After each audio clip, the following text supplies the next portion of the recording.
Good afternoon. My name is Daniel. I'm a resident of the Great Park neighborhoods and also part of the Great Park Resident Council that we recently formed, as Kamir mentioned. There has been some growing discontentment with myself and other residents on the lack of progress of communication from the developers of the Great Park, from Fivepoint. We all want to see the Great Park become a destination for locals and tourists from all parts of California and the world. The Great Park sold us on tree-lined boulevards with monument entrances, exciting retail with a promenade and other facilities and uses that would make this a world-class park that could draw neighbors and tourists alike.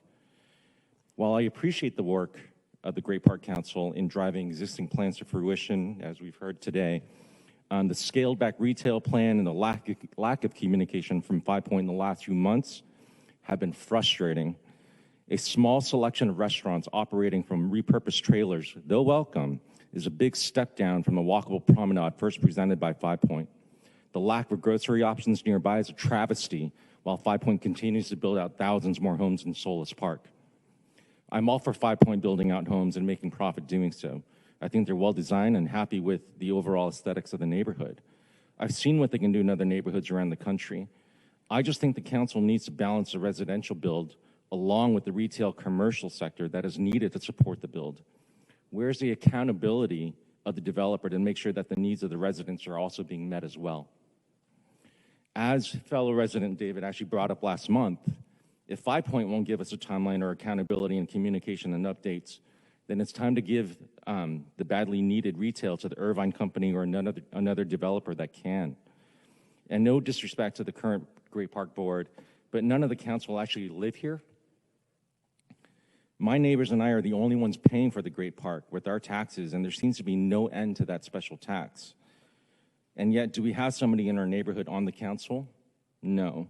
How many people in our neighborhood actually want a niche water polo facility or maybe a FIFA and actually get to use that?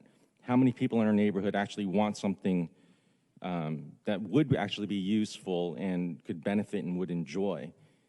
So I've seen measures pushed through without our neighborhood voice, such as the logo or the 5.X plan, and this basically seems to be taxation without representation.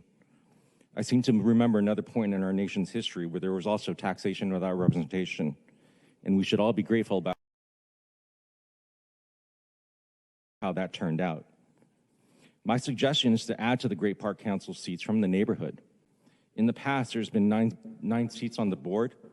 Why not return to that with some seats from the residents who actually are being taxed for it? Again, for emphasis, with no voice on the council, this is simply taxation without representation and unacceptable. We need to have our district represented in the Great Park Board, and I dare say also the City Council. Thank you. Your time is up.